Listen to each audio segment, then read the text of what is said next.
nasci aqui na comunidade rural do Bonfim, em 1982. Os meus pais, eles sempre vieram da agricultura, tanto a família do meu pai quanto a família da minha mãe. Eles vieram para cá no começo da década de 1960. Eles vieram da comunidade rural do Caxambu, que é vizinha aqui da comunidade aqui do Bonfim. E aí a gente sempre trabalhou assim, produzindo e tentando vender, né, para atravessadores. Então a nossa história foi toda assim, vendendo para atravessadores. Então isso é muito difícil. O atravessador, ele coloca o preço dele, né? Ele coloca o que ele quer de produção e ele coloca o preço dele. E aí o agricultor, né, ele tem que se virar em estar produzindo e estar vendendo, né?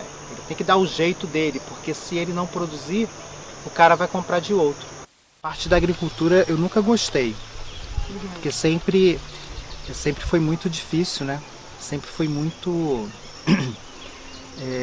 sacrificante, né? A forma que eles faziam. A forma. Viver dentro de...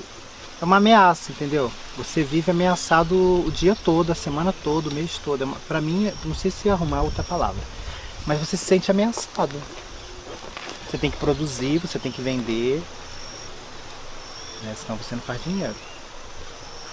Então acho que eu comecei muito a perceber essa coisa das plantas, né? As plantas mais ao redor de casa, mais ao redor do jardim, eu gostava mais. Eu não gostava de horta, eu gostava de jardim. Então acho que é muito isso. Acho que desde, sei lá, de 6, 7 anos de idade que eu tinha essa percepção de plantas assim, de jardim. Que eu gostava mais. Porque trazia uma outra realidade. Eu gostava mais de plantar plantas que eu não comia do que plantas que eu comia.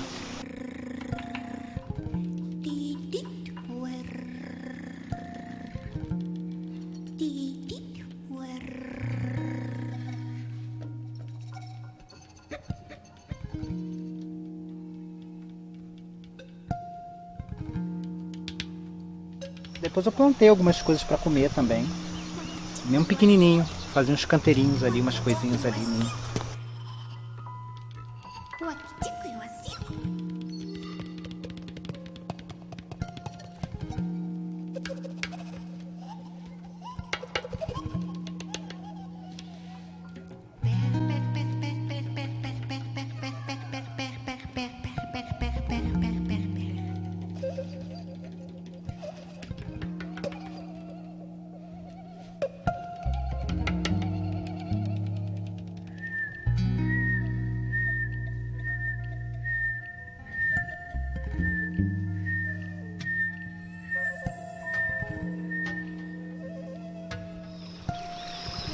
Então, as práticas, né, agroecológicas, como a gente chama, né, elas começaram assim em 2008, a partir do contato que eu comecei a ter com a temática da agroecologia. Não conhecia essa temática, né, essas práticas. Eu já sabia que já existia já agricultura sem veneno, isso é uma coisa que já era bem debatido aqui na comunidade, né? Vários outros grupos e outras atividades que tiveram aqui foi para mostrar aos agricultores e às agricultoras, né, alternativas para essa produção convencional.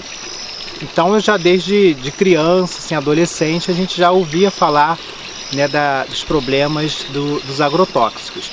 Então em 2008, a partir desse contato que eu tive, né, com materiais, com experiências, né, com intercâmbio que eu fiz, aí eu comecei já a aplicar essas práticas numa parte aqui do nosso terreno, né, que ela estava um pouco desativada, a gente não estava produzindo muitas coisas. Na época, os meus pais, eles produziam hortaliças, né? Eu já não estava mais, né, na atividade. Então ali, a partir comecei a fazer um manejo de bananeiras, banana nanica, e comecei a plantar mais hortaliças também, né, utilizando apenas cama de frango, né, não utilizando os adubos químicos e nem os agrotóxicos, e plantando tudo muito misturado, né? Então plantava brócolis, beterraba, vagem, girassol, milho, mandioca. Eu tentava fazer vários consórcios bem bagunçados, mas era a forma que eu entendia naquele momento.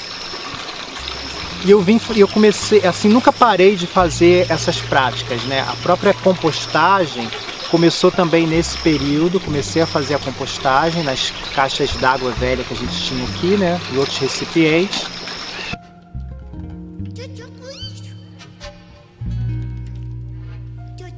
Então, o que é importante na compostagem? A gente tem um material seco. Na cidade a gente pode fazer com serragem, pode fazer também com folhas secas, o material que você tiver disponível. A gente tem esse balde, por exemplo, um balde clássico, né, de margarina aí que você encontra que é barato, que você pode fazer os furos aqui no fundo e aqui você coloca, né, uma parte de matéria seca, aí você coloca a parte de matéria molhada, né, que são as cascas e as sobras de alimentos.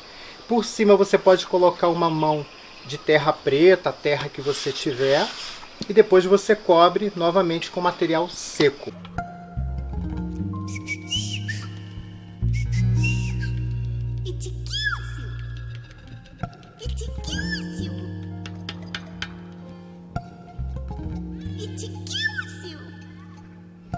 Aí final de janeiro de 2020 eu comecei a limpar o terreno. O terreno aqui já estava um pouco abandonado, né? Meu pai já tinha parado as atividades ali em meados de 2019, ele ainda produzia algumas coisas, ele parou, e aí o mato tomou conta, né? E aí a gente começou a limpar, né? Eu e ele, a gente começou a reorganizar o terreno para começar a fazer os primeiros plantios de hortaliças, que são as que vêm mais rápido, né?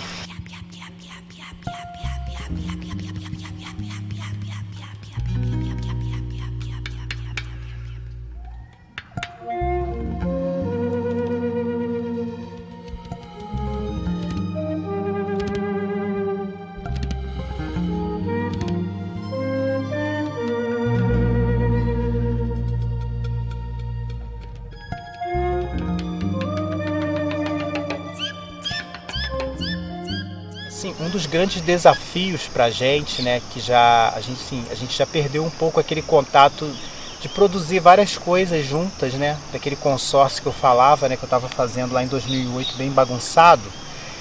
Então, assim, a maioria dos agricultores aqui, todo mundo ficou produzindo, né, as hortaliças, aquele grupo, né, aquela lista de algumas daquelas hortaliças, acho que a gente encontra, né, nas feiras e nos mercados.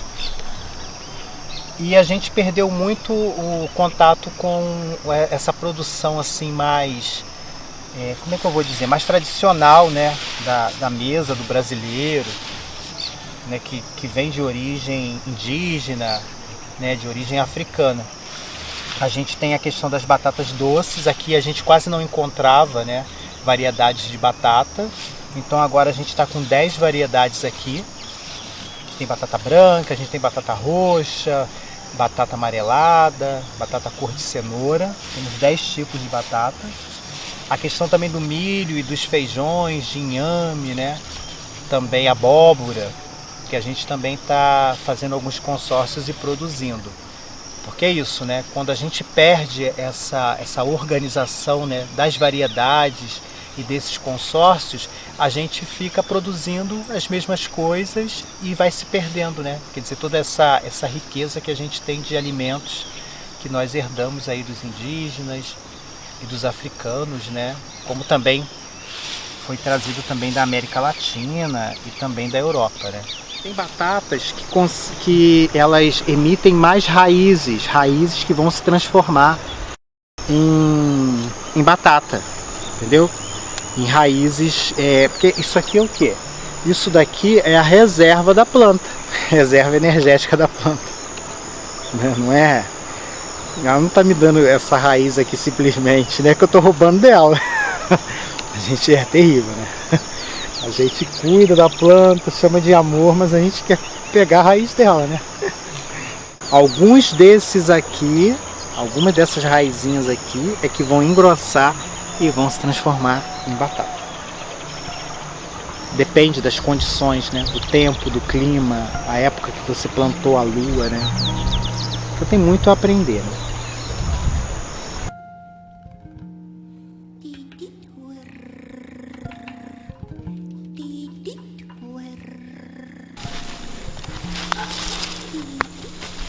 A terra é muito generosa.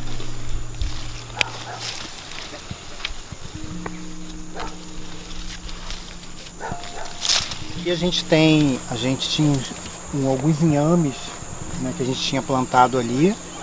E aí a gente tentou multiplicar, né, aqui nessas duas faixas aqui, dessa forma aqui por conta da própria água da chuva, né? Então se tivesse alguma coisa de água vindo lá de cima, a gente teria meio que essa barreira aqui, né, com os inhames. E aí a gente plantou somente eles. A gente deveria ter plantado eles alternando com mandioca, né, no consórcio com a mandioca, para ficar um pouquinho meia sombra, né? Aqui é mandioca, ali é o milho, né, a plantação de milho ali atrás. Nós tivemos alguns problemas aí com o desenvolvimento das raízes. Aqui o girassol batateiro. Aqui a gente tem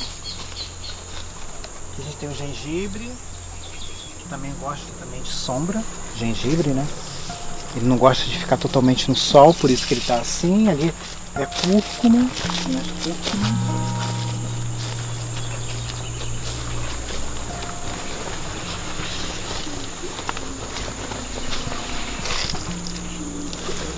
Aqui a gente tem uns canteiros, eles são quadradinhos assim, que tem essas laterais com madeira que a gente cortou, que a gente podou.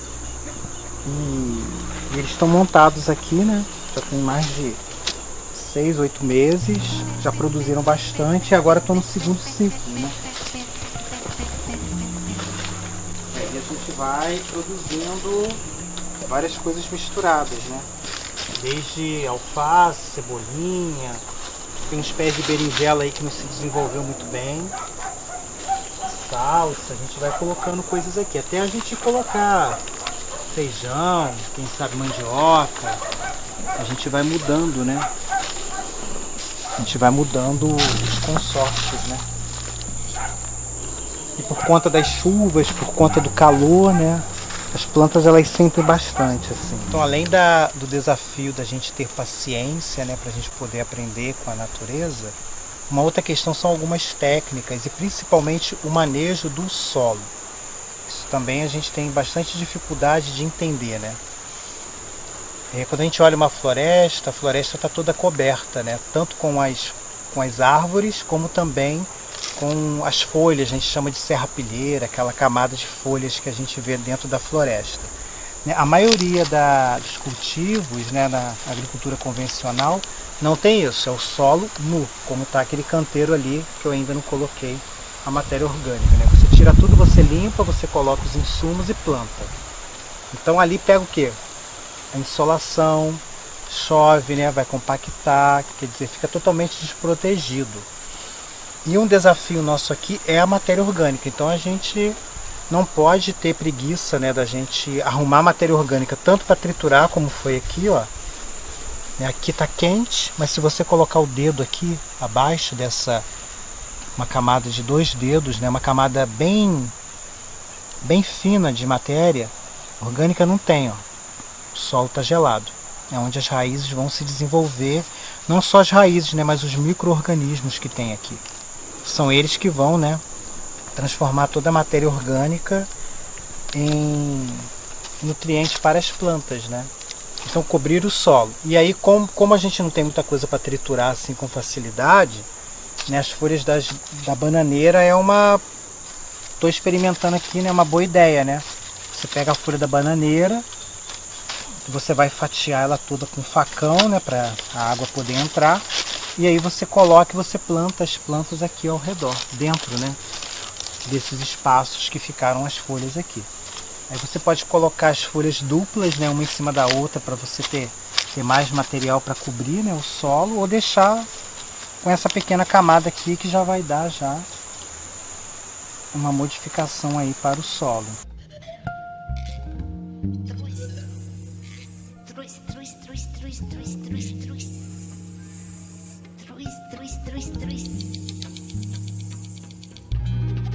Então toda aquela produção que a gente começou nessa área que estamos aqui, né, que hoje aqui a gente tem brócolis, hoje a gente tem umas couves, uns repolhos que nasceram aqui, que são filhos das primeiras experiências que a gente fez.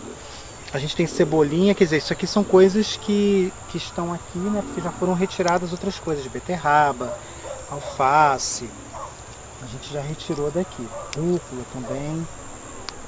E aí a partir desse mês eu comecei a entrar em contato com algumas pessoas, né, conhecidas, outras não, para estar distribuindo, né, aquilo que a gente já estava já cultivando aqui, né.